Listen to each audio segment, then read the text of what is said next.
गजबदनं चिन्तयं तीक्ष्णदष्टं गणेशं बृहदुदरं शेषं भूतराजं पुराणम् अमरवरशुपूज्यं रक्तवर्णं दरेशं पशुपतिसुतमीशं विघ्नराजं नमामि। गणेश जी के चरणों में नमन करते हुए मैं पंडित हरिओम दीक्षित ज्योतिषाचार्य गुरु जी की बात यूट्यूब चैनल में आप सभी बंधुओं का एवं सभी बहनों का अभिनंदन करता हूँ। आज का विषय है हम माता रानी के सामने ज्योति, अखंड ज्योति क्यों जलाते हैं। इसका मुख्य कारण बताएंगे। हम कुछ काम तो करते हैं लेकिन उसका कारण तो मालूम होना चाहिए, इसीलिए तभी हमें उसका पुण्य मिलता है। हम जो भी काम करते हैं पूजा में, कलश की स्थापना, जौ का बोना, दीपक का जलाना आदि जो भी साधना करते हैं, तो इस अखंड ज्योति का मतलब क्या है, अखंड ज्योति क्यों जलाई जाती है, इस रहस्य को आज हम बताएंगे। ध्यानपूर्वक सुने। हमारे वेदों में लिखा हुआ है ज्योति के बारे में,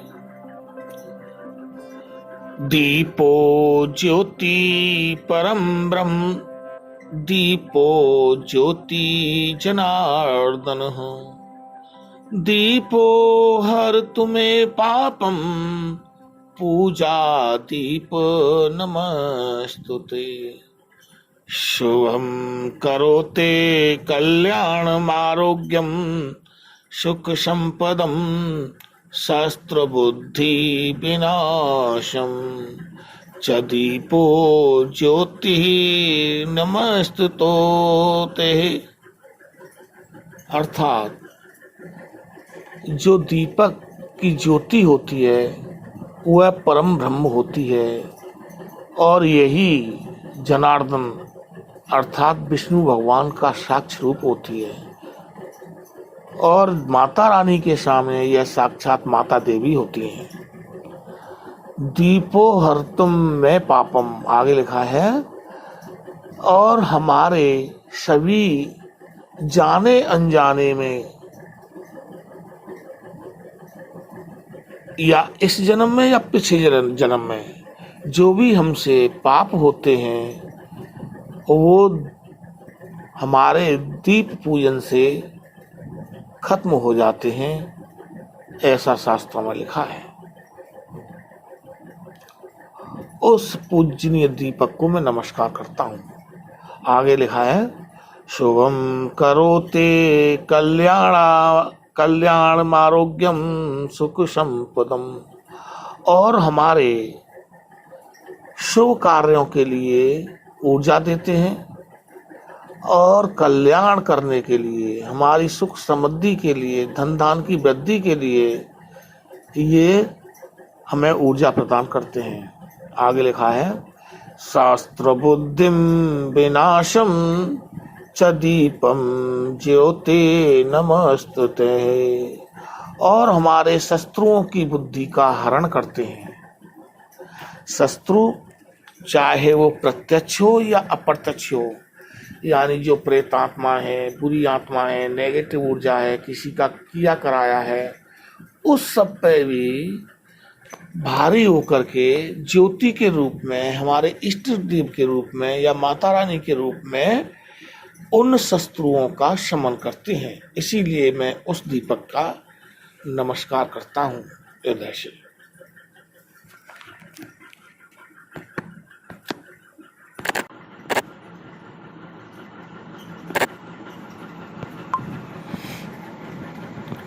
चाहे चैत्र मास की हो या फिर शरतकालीन या गुप्त नवरात्रि, सभी में हम दीपक या अखंड ज्योति जलाते हैं। दीपक विभिन्न प्रकार का अपना अलग अलग महत्व रखते हैं। देवी के सामने दीपक जलाने का मतलब होता है किसी काम के लिए दीपक कैसा जलाना चाहिए, यह शुभ माना जाता है। यदि नहीं,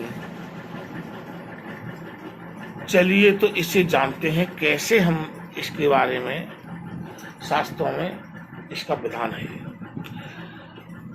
हमारे शास्त्र मानते हैं कि ईश्वर या किसी भी इष्ट के सामने या लक्ष्मी देवी के सामने या किसी भी देवता के सामने हम इस रूप को प्रकाश के रूप में, प्रत्यक्ष रूप में हम इसको अपने इष्ट को या माता रानी को देखते हैं। और कोई भी शुभ काम करने से पहले दीपक जरूर जलाना चाहिए। इससे ईश्वर का आवाहन करते हैं। दीपक जलाने का मतलब ये है ज्योति के रूप में हमारी देवी या जो भी हमारा इष्ट है वहाँ साक्षात रूप में मौजूद है, ताकि हम उनकी पूजा कर सकें। जब हम घर में पूजा करते हैं तो तिल के तेल का या चमेली के तेल का या घी का दीपक जलाना चाहिए घर के अंदर। यदि घर में सरसों के तेल का दीपक जलाना शुभ नहीं माना जाता है, परंतु दिवाली के अवसर पर ही घर में सरसों के तेल का दीपक जलाया जाता है। इसके अलावा सरसों के तेल का दीपक का प्रयोग शनि देव के लिए शनिवार के दिन होता है। वह भी घर के बाहर की किसी शनि मंदिर या पीपल के नीचे जलाया जाता है।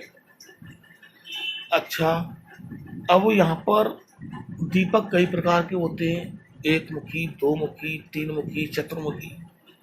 तो वो उनका मैं विधान बताता हूँ। एक मुखी दीपक हर पूजा विधि विधान में जलाया जाता है। दो मुखी दीपक तब जलाया जाता है तब शत्रु परेशान करते हैं या हमारे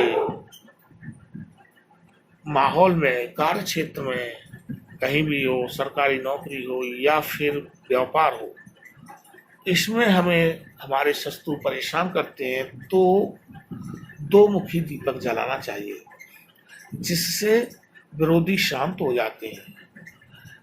अगर तीन मुखी दीपक जलाते हैं तो 3 माह तक इसे जलाने से संतान संबंधी समस्या दूर हो जाती है। अगर किसी को कोई संतान है नहीं या कोई लड़की हो रही है या लड़के गर्भपात हो जाते हैं, उस विषय में हमें 3 मुखी दीपक जलाना चाहिए। इसके अलावा चौमुखी दीपक भी जलाते हैं।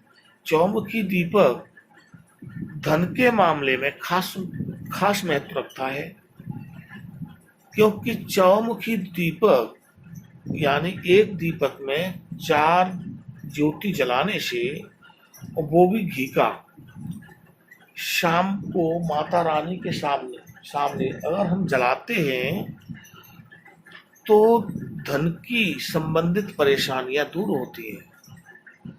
दीपक को लंबे समय तक भी जलाया जा सकता है। जैसे बहुत से लोग जलाते हैं नवरात्रियों में 9 दिन के लिए। बहुत से चैत मास की नवरात्रि से लेकर के शरद तक और शरद से नवरात्रि तक बहुत से लोग जलाते हैं।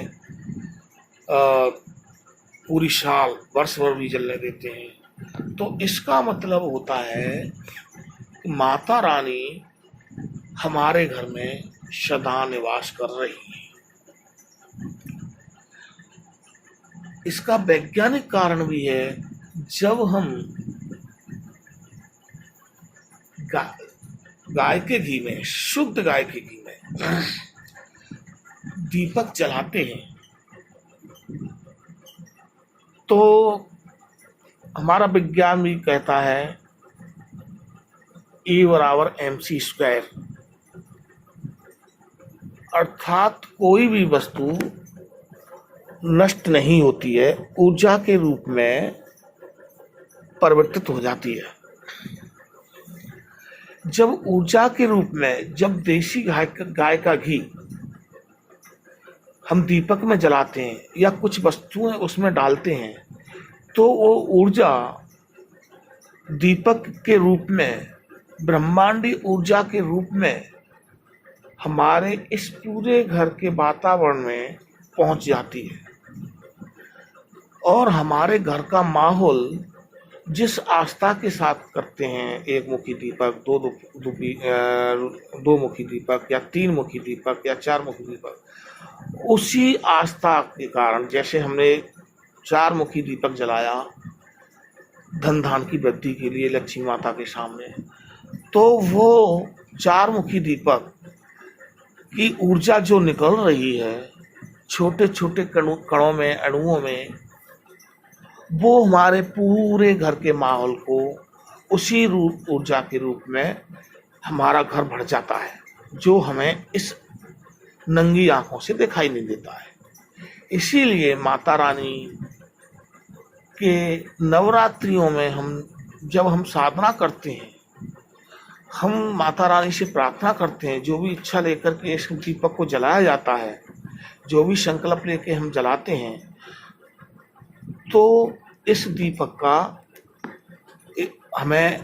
दीपक से हमें इच्छा पूर्ति, हमारी अभिलाषा पूरी होती है।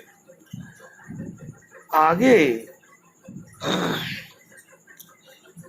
दीपक में फूल बनता है, तो कुछ लोग इसको गलत समझते हैं, लेकिन इसका कारण ये है, जिस इष्ट के प्रति या माता रानी के प्रति हमने जो दीपक जलाया है, वो हमारी साधना पूर्ण हो रही है और माता रानी साक्षात अपने मुख की दांतों की बत्तियों के साथ हंस रही हैं, यानी हमारी साधना संपन्न हो रही है।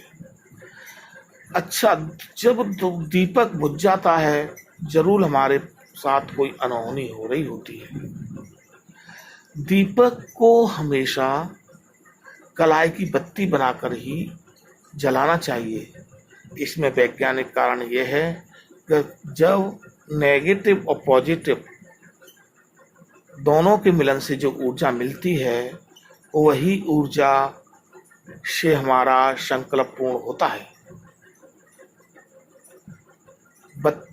उसकी बात ही होती है, वो कभी बुझनी नहीं चाहिए। अगर वो बुझ जाएगी तो हमारे साथ अनिष्ट होने के संदेश हैं। अगर इसको हमें बढ़ाना है तो 2 चिमटियों की सहायता से, एक चिमटी से तो इसको आगे बढ़ाना चाहिए और दूसरी चिमटी से इसके फूल को तोड़ देना चाहिए। तो इसी तरीके के द्वारा आप इसको नित्य प्रतिदिन बढ़ाते जाएं और ज्योति का प्रज्वलन करें और अपने संकल्प को पूर्ण करें। माता रानी आपकी रक्षा करें और सुरक्षा करें, संकल्प पूर्ण करें। जय श्री राम।